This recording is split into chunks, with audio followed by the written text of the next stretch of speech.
अनुसार कार्रवाई करे। क्या कहीं संविधान में लिखा है कि भारत की सरकार पलटन भेज देगी? भारत की सरकार सीआरपी बीएसएफ को अलग से भेज देगी? जहां भेजने की आवश्यकता है, कश्मीर में भेजने की आवश्यकता है या चीन की सीमा पर भेजने की आवश्यकता है, तो हम निर्भयता पूर्वक, निडरता पूर्वक भारत की सरकार अपने हिम्मत से काम कर रही है और आगे भी करेगी। जब प्रधानमंत्री ने बार बार कहा तो किसी के नियत पर शंका पैदा करना उचित नहीं होता है। हमारे गुरु डॉक्टर लोहिया हमेशा कहा करते थे, तुम नीतियों की आलोचना करो, उनके विचारों की आलोचना करो, लेकिन किसी की नियत पर शंका मत करो। ये बहुत खराब बात है। हमारी नियत पर आप शंका करते हैं। हम बार बार कह रहे हैं, घोषणा कर रहे हैं, लेकिन मैं कहता हूं आप बोलने दीजिए मुझको। मैं कहता, आप शांति रहिए। मैं कहता हूं इस बात को इसलिए कि आज हिंदुस्तान के करोड़ों लोग इस गंभीर समस्या पर टीवी पर सुन रहे होंगे। अनुराग ठाकुर, क्या हो रही है? अरे भाई बोलने दो। क्यों बोल रहे हो? आज हिंदुस्तान के करोड़ों लोग इस टीवी पर सुन रहे होंगे, इस पर वो ध्यान लगा के सुन रहे होंगे। मैं उन श्रोताओं को भी कहना चाहता हूं कि सदन की चर्चा को आप अपने अंदर रखो, उस पर चिंतन करो, मनन करो, निर्णय करो। आज हिंदुस्तान में मैं भी कह सकता हूं, मेरी सीधी जानकारी है, 58 वर्ष के राजनीति के इस जिंदगी में मैंने ऐसे बहुत कालनेमी बात को देखा है। और आज भी मैं कहता हूं कि वे छद्मवेशी लोग हैं जो कालनेमी बन के किसी दूसरे नाम पर सरकार को बदनाम करने के लिए योजनाबद्ध तरीके से इस तरह का आतंकवादी कार्यक्रम चला रहे हैं जिससे सरकार की छवि को बर्बाद किया जाए।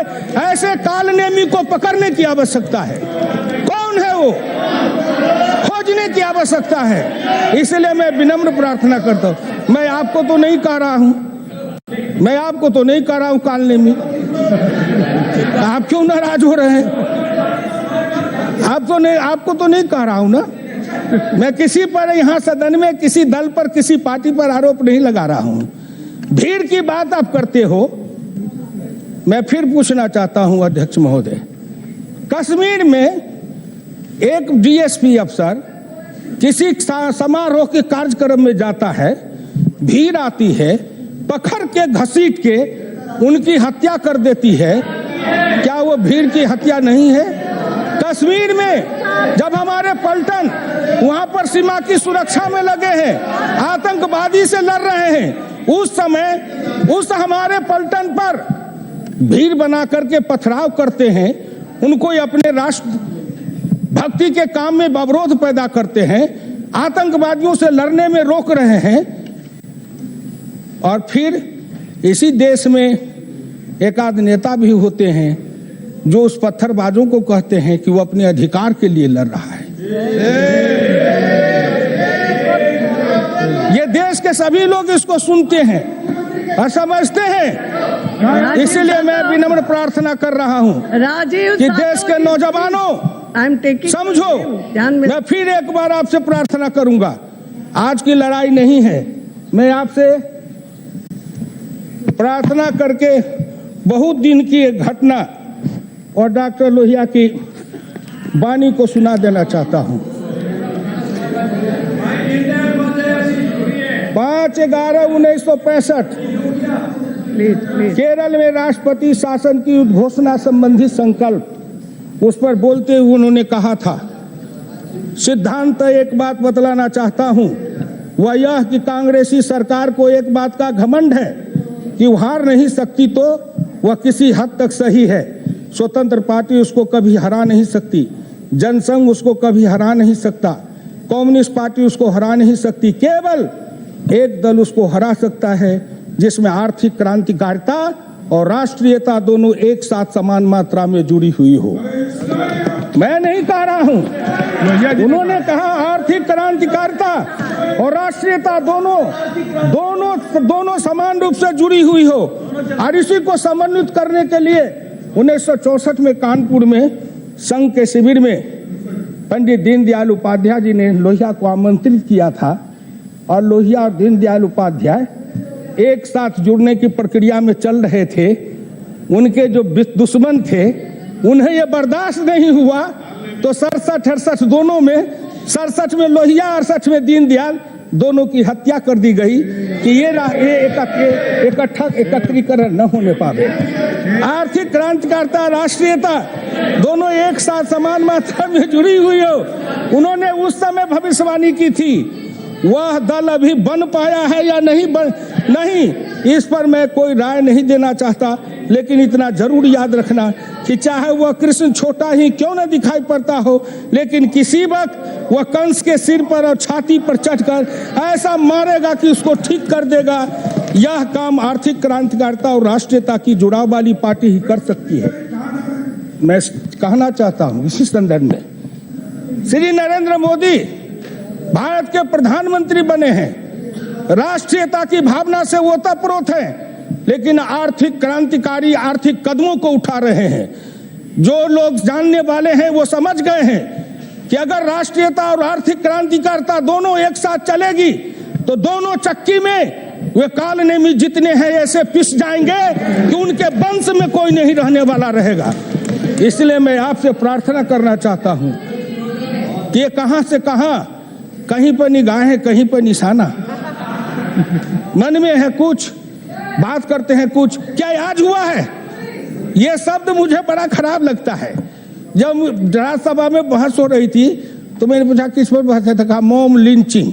तो भूपेंद्र यादव जी से हमने पूछा कि ये लिंचिंग फिंचिंग क्या होता है, तो उन्होंने मुझे बताया कि वो भीड़ के द्वारा उपद्रव, भीड़ के द्वारा उपद्रव। मैंने जैसे कश्मीर की बात बताई, मैं ये नहीं कहता आरोप लगाता, लेकिन मैं जानना चाहता हूं कि अगर केरल दो विचार की लड़ाई है, भारतीय चिंतन में वैचारिक द्वंद्व को महत्व दिया गया है।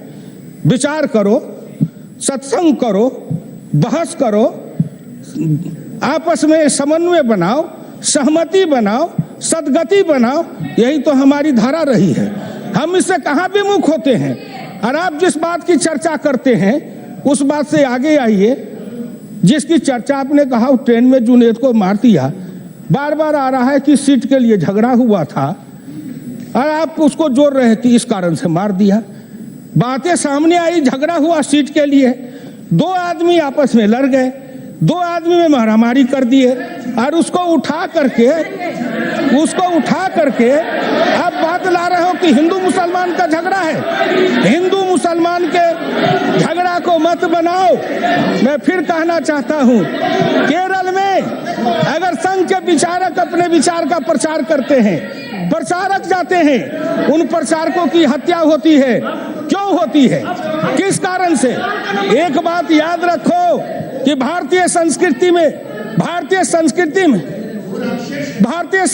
में हम इसको मानते हैं, एक नहीं अनेक। हम उस विचार के राही हैं, हम उस शाश्वत सनातन राह के राही हैं कि हम विचार को लेके चले हैं। आप मेरे सिर काटते चलोगे, मेरी हत्या करते चलोगे, लेकिन हम उस राह के राही हैं कि एक न एक दिन हम एक में से अनेक बनते जाएंगे और कभी न कभी हम अपने मंजिल तक जाएंगे। आप हमारी हत्या कर रहे हो, क्या वो मॉब लिंचिंग नहीं है? उसके लिए आपके आंख में आंसू नहीं है? क्या वो मरने वाला मानव नहीं है? क्या केरल में जो मारे जाते हैं वो इंसान नहीं है? क्या वो हिंदू या मुसलमान हो के खाते में नहीं डाले जा सकते? इसीलिए ना, लेकिन इंसान होता है। किसी भी दल के चिंतन को बर्दाश्त करने की क्षमता, जिसमें सहनशीलता नहीं है, जिसमें बर्दाश्त करने की क्षमता नहीं है, वो हिंसा का सहारा लेता है। अध्यक्ष महोदय, एक राजनीतिक पार्टी के नेता, बड़े नेता, मैं नाम नहीं लूंगा, उनका अखबार में बयान आया, टीवी में, मुझे सेंट्रल हॉल में साथी लोग बता रहे थे कि ऐसा आया है कि वो झारखंड में कहते हैं कि ये जो नक्सलाइट है, उस नक्सलाइट को अमुक पार्टी को वोट देना चाहिए और समर्थन करना चाहिए। क्या ये मॉब लिंचिंग को उसका बात देना नहीं है? इससे बड़ा मॉब लिंचिंग क्या हो सकता है? मैं कहूंगा जिस पार्टी के वो नेता हैं उन्होंने नक्सलाइटों से अपने खुले रूप से समर्थन मांग करके उन्होंने राष्ट्रद्रोह किया है। उन पर राष्ट्रद्रोह का मुकदमा चलना चाहिए, जो कि इससे बड़ा अपराध नहीं है। उग्रवाद, आतंकवाद, उससे अपने हित के लिए समझौता करना। हमने इस देश में देखा है, बटाला कांड हुआ, उस पर विवाद हुआ। एक शहीद, बाटला कांड में एक शहीद को क्या क्या नहीं कहा गया। मुंबई की घटना हुई, एक बड़े अफसर क्या कर करे थे, उनकी हत्या, शहादत हुई, उसके बारे में क्या क्या नहीं कहा गया। हमने क्या क्या नहीं सुना है, क्या क्या न किया मेरे साथ। आप जानता हूं मैं आपकी कहानी को, लेकिन आप ये धीरे से सुनिए।